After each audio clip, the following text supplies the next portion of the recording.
Now, you guys, 25 years ago on February 14th of 2000, 9-year-old Asha Degree vanished from her home in Shelby, North Carolina. So Asha lived with her mother Aquila, her father Harold, and her older brother O'Brien. And on the night of February 13th, they did not have power because there was an accident nearby that knocked out all the power. So Asha and O'Brien, they laid in the living room for a little while, but around 12:30 a.m. on the 14th, that's when the power was restored. And that's when they go inside of their rooms and they go to bed. So around 2:30 a.m., Harold is saying that's when he decides to go to bed, and O'Brien is saying that he saw Asha get up and go to the bathroom. O'Brien is saying that after that, he did see his sister go back to the bed, but he did hear some noises. So he's not really paying attention to these noises because he's thinking it's just Asha trying to get comfortable in bed. But it wouldn't be until that next morning when Aquila goes into the room to wake the kids up that she would notice something that is completely off. O'Brien is in the bed, but Asha is not in her bed. So she calls around the house for Asha. She goes around looking. She goes out to both cars, but she still does not find 9-year-old Asha anywhere. So there is also family members that live on that street. She checks with them and they have not seen Asha as well, making his mother go ahead and call the police.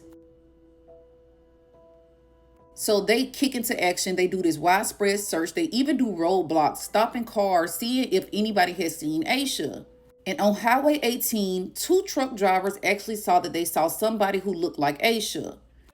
It doesn't take long for the roadblock to pay off. I seen her about this time yesterday morning, just below this road that cuts off right back here. Has anybody talked to you? I called her. Richard Garrison thinks he saw Asha yesterday. So sightings of Asha on Highway 18. The most credible sighting was the one from Richard Garrison. Now he's saying that he saw Asha, but he didn't stop her because he really didn't know what the situation was. But he's saying that looking back, he wished that he would have stopped and maybe called police. So there being a credible sighting of Asha, this makes police heighten their search because they believe that she could be in the area.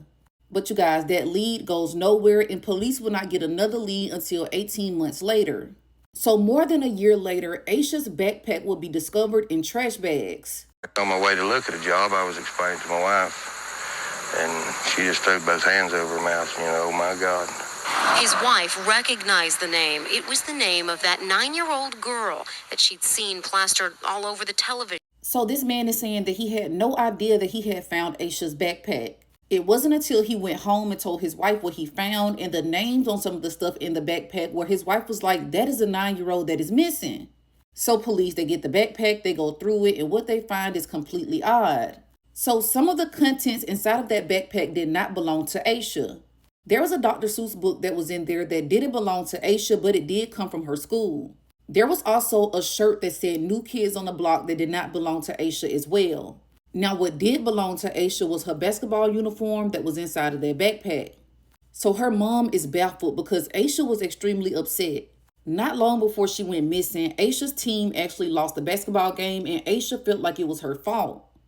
Making people pose the question, did Asha leave in the middle of the night thinking that losing this game was her fault and she didn't want to go to school? Highway 18 was fairly close to her home. Did she start walking, going onto Highway 18, and maybe somebody saw her and picked her up? Now, y'all, sadly, the case goes cold. We wouldn't get another update until 2016.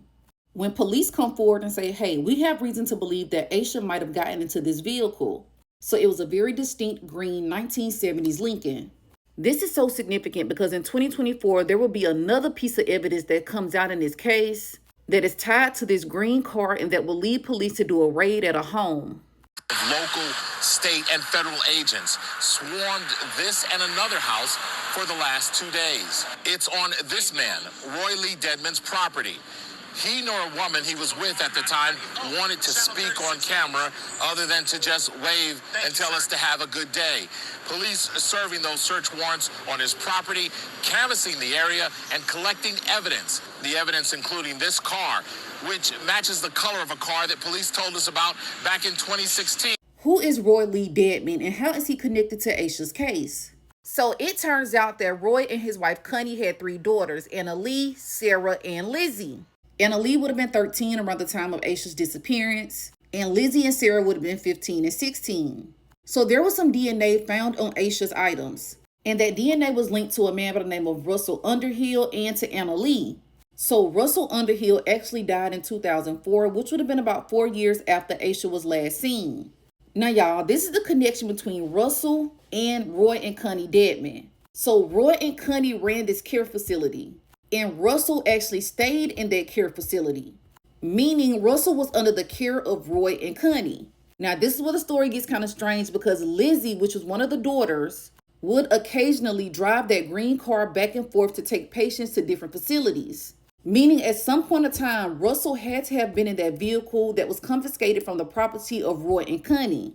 And he had to have been in the car with Lizzie at some point in time.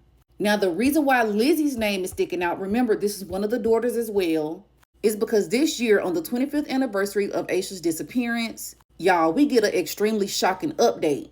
So back in the 2000s, this man is claiming that he was at a party with Lizzie and Sarah.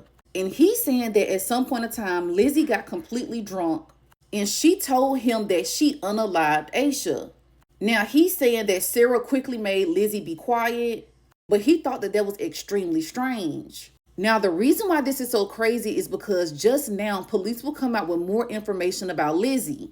So last year in 2024, when police did that raid and they went to the Dedman's home and they confiscated the green car, Lizzie got scared.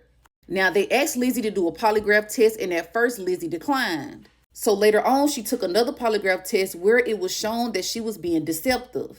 Now, after all of that, y'all, Lizzie started to send text messages to her family.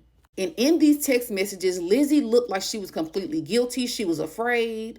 And she basically was like, look, I don't know what I need to do. I'm scared. I think that something is about to happen. And I'm thinking, if you had nothing to do with this, if you know you didn't hurt Asha, why are you so afraid? Like, what are they doing now? What's going to happen to me since I wouldn't talk to them? I'm afraid it's going to get worse. Well, he told me it's going to. Hey, is everybody mad at me? Lizzie's sister responds and said, nobody is, Lizzie. This is not your fault. Now, Lizzie went on to text her ex-husband saying that she felt so horrible. She felt like she's the person who caused this. And in a lot of those messages, she expressed how afraid she was for her father. Now, y'all, let me say this. Asha has never been found. And I'm going to tell you exactly what I believe happened to Asha Degree. I believe that Asha might have been upset and she left her home thinking that everybody was mad at her about that game. At some point in time in that early morning, Lizzie drove by and saw Asha. Seeing as that Lizzie was a teenager, she was a girl, Asha probably trusted her and got inside of that car. Now, at some point in time, Asha is unalived. And I do believe that the Dedmans know exactly what happened to Asha because they helped their daughter cover it up. This is 25 years later. Why would you be so afraid that they're raiding your home? Now, another thing I want to point out is, why did they keep that green car over 25 years? Most people would have gotten rid of the car. Most people would have sold the car by now. I think they kept that car because they wanted to make sure that that car was in nobody else's hands. Now, y'all, I'm hoping that since all of this new information is coming out, that there would be an arrest in Asha's case very soon. There is no doubt in my mind that somebody picked Asha up in this car. Was it Roy Lee Dedman or was it one of his daughters?